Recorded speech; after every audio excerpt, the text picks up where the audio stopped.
तर नमस्कार, मी गणेश डांगे आणि मी शिवानी डांगे. तर आमच्या यूट्यूब चॅनलवर तुमच्या सगळ्यांचं स्वागत आहे. आज आपण आलो आहोत चिपळूणमधील गोवळकोट किल्ल्यावर. या गडाचं वैशिष्ट्य म्हणजे हा गड वाशिष्ठी नदीच्या तीरावरती वसलेला आहे. ह्या किल्ल्याची उभारणी करण्याची प्रमुख वैशिष्ट्य म्हणजे ही जी नदी आहे त्या नदीतून होणारा व्यापार व त्या व्यापारावर लक्ष ठेवणं हा ह्या गडाचा मुख्य उद्देश होता. यासाठी हा गड उभारण्यात आला होता. तर चला पाहूया आपण हा गड.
गडावर येण्यासाठी दोन रस्ते आहेत. एक हा माझ्या पाठीमागचा जो डायरेक्ट गडावर येतो आणि या साईडला आहे तो पायथ्याशी गाडी लागते आणि तिथून आपल्याला वरती चालत यावं लागतं. तर चला आपण गड पाहूया. हा बुरुज आहे आणि ही एंट्री आहे. गडाची अवस्था खूप वाईट आहे.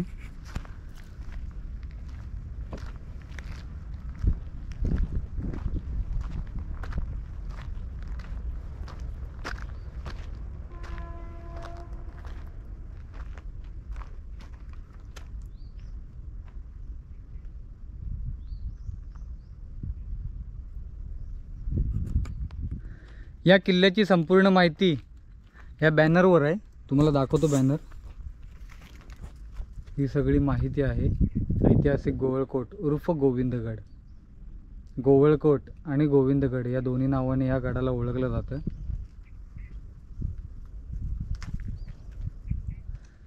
या किल्ल्यावर प्रवेश करताच आपल्याला दोन बुरुज लागतात. माझ्या पाठीमागे एक आहे आणि ह्या साईडला एक. आपण त्या दोन्ही बुरुजांवर जाऊया.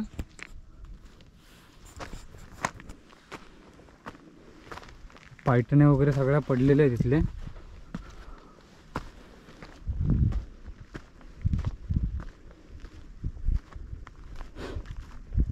या आपल्याला बुरुजांवर आपल्याला तोफा बघायला भेटतात. ही एक तोफ आहे आणि अजून एक आहे पुढे.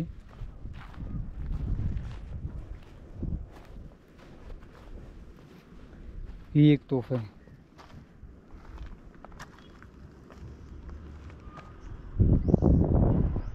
आणि हा सगळा वाशिष्ठी नदीचा परिसर.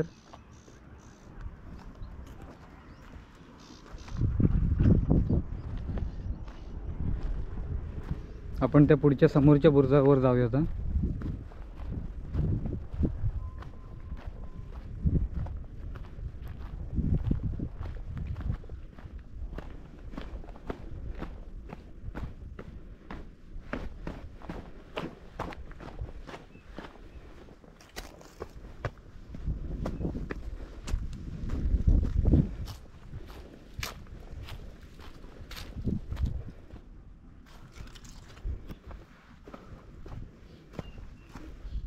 याही बुरुजावर आपल्याला दोन तोफा बघायला मिळतात. ऐतिहासिक तोफा आहेत त्या. ही एक आणि ही एक. आपण खरंच आपल्या राज्यांनी बांधलेल्या या गडकिल्ल्यांचे आपण पावित्र्य राखलं पाहिजे.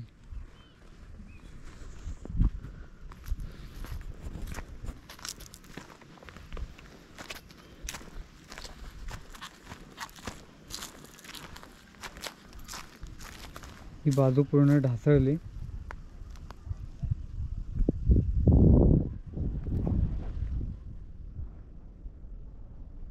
हा सगळा गडाचा परिसर आहे.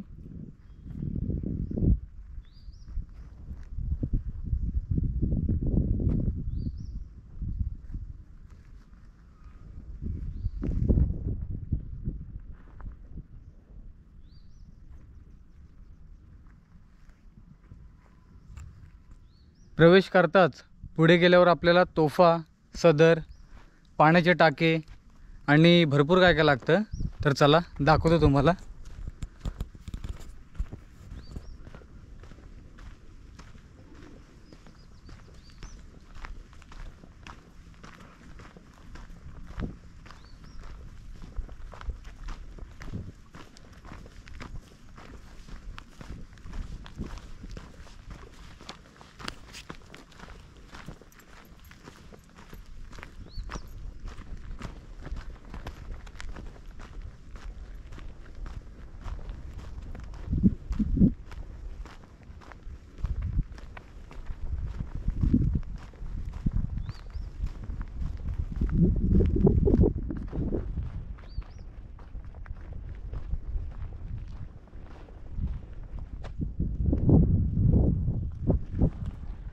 हा सदर आहे.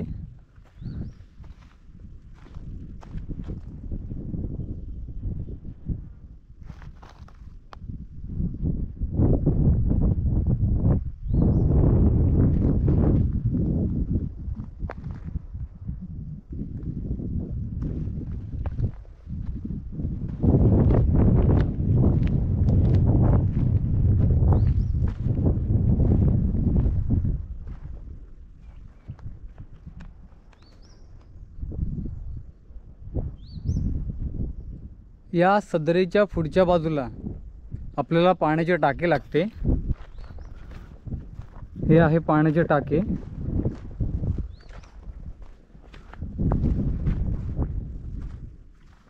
इथून वाट आहे याची आणि इथून आपण खाली जाऊ शकतो.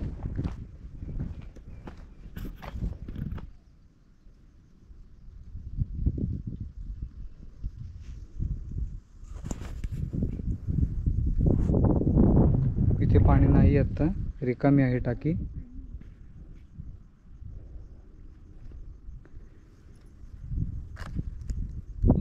किल्ल्याच्या दरवाजातून पुढे आलो असता आपल्याला एक रेडजाई देवीचं मंदिर लागतं. चला पाहूया. रेडजाई मंदिर हे खालच्या साईडला हे मंदिर आहे.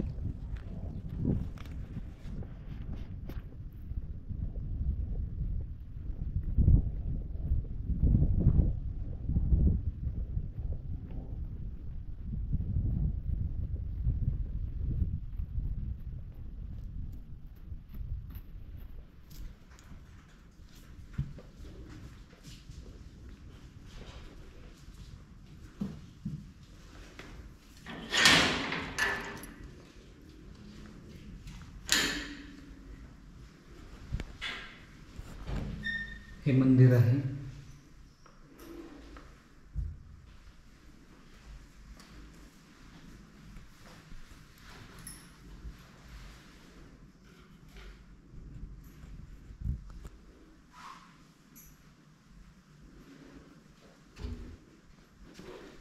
खूप सुंदर, शांत आणि खूप गार आहे ते.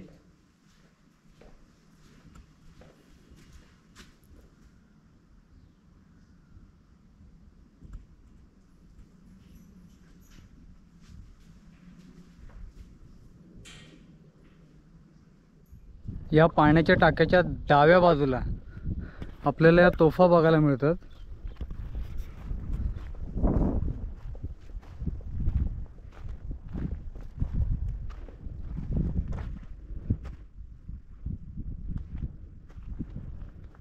या सगळ्या तोफा खूप चांगल्या प्रकारे जपून ठेवल्यात.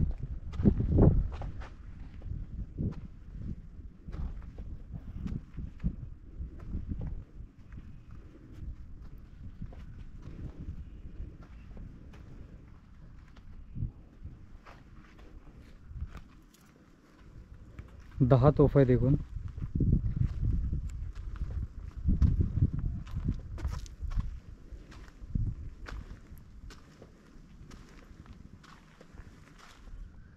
या तोफांमधील काही तोफा या गोवळकोट धक्क्याच्या बाजूला मातीमध्ये उलट्या करून पुरून ठेवल्या होत्या. त्या काळातील मावळे या तोफांचा उपयोग नदीतील तोफगोट बनवण्यासाठी करत होते. त्यानंतर राजे सामाजिक प्रतिष्ठान व करंजेश्वरी देवस्थान ट्रस्ट यांच्या माध्यमातून या तोफा वरती आणण्यात आल्या. या पाण्याच्या टाक्याच्या उजव्या साईडला आपल्याला चुन्याचा घाणा बघायला भेटतो. हा आहे चुन्याचा घाणा.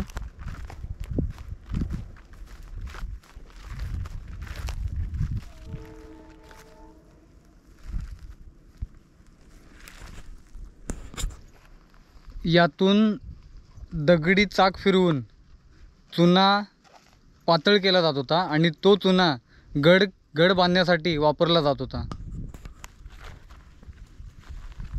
यातून दगडी चाक फिरवून पूर्ण चुना, म्हणजे आत्ताच्या काळचा जो आपण सिमेंट म्हणतो ते सिमेंट,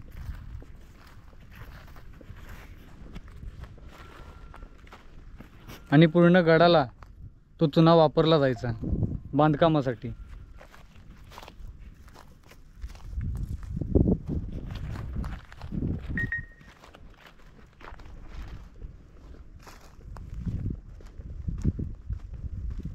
त्याच्या समोरच वाशिष्ठी नदीचे दर्शन.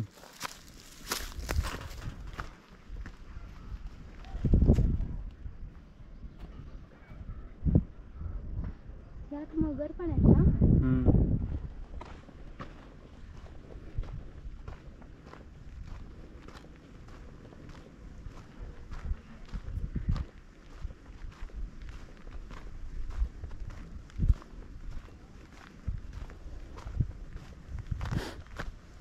या साईडला एक बुरुज आहे. हा आहे उत्तर दरवाजा.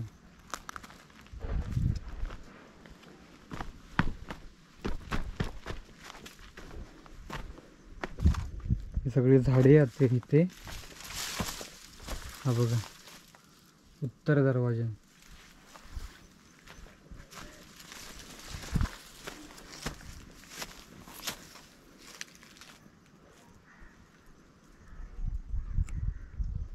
हा उत्तर दरवाजा आहे.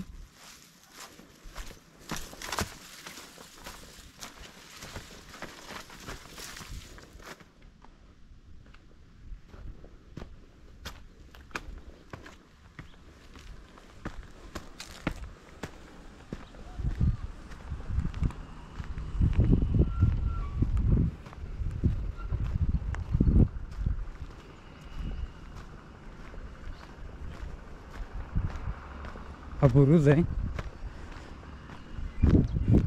आणि हा उत्तर दरवाजा वाशिष्ठी नदीकडे जातो खाली.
हा एक बुरुज आहे इथे.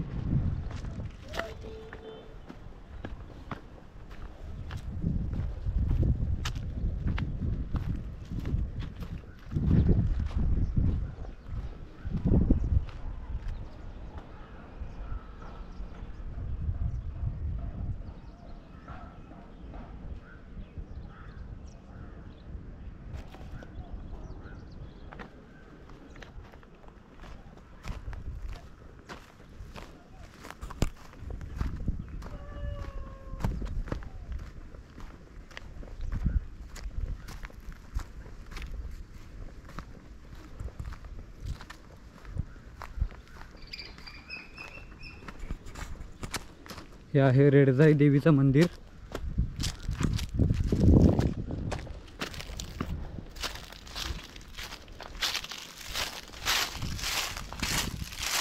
इथे एक तोफ आपल्याला बघायला मिळते.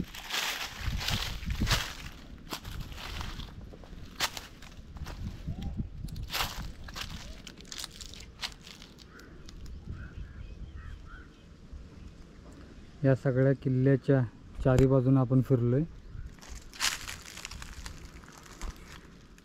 तुम्ही पाहू शकतात गडामध्ये प्रवेश करताच ही पहिल्यांदा पाटी लावलेली आहे पावित्र्य राखा म्हणून. परंतु सांगायला खूप वाईट वाटतं की ह्या गडाचं पावित्र्य राखलं जात नाही आहे. आणि ह्याला कारण आहे ती म्हणजे कपल्स लोक. आत्ताच आम्ही काही कृत्य बघितली की जी खरंच लाजिरवाणी आहेत. म्हणजे आज आपल्याच लोकांपासून आपल्याच या गड किल्ल्यांना धोका आहे. त्यांच्याकडूनच त्यांचं पावित्र्य भंग केलं जाते कुठेतरी असं मला वाटतं. त्यामुळे ह्यामध्ये सरकारने लक्ष दिलं पाहिजे. ह्याच्यासाठी काही प्रतिबंध केले पाहिजेत जेणेकरून आपल्या या गड किल्ल्यांचं पावित्र्य राखलं जाईल. धन्यवाद. तर आज आपण पाहिला एक नवीन गड आणि त्याची माहिती. तर हा व्हिडिओ तुम्हाला कसा वाटला हे नक्की कमेंट करून सांगा. व्हिडिओ आवडला असेल तर लाईक करा, शेअर करा आणि आमच्या चॅनलला सबस्क्राईब करा. हर हर महादेव.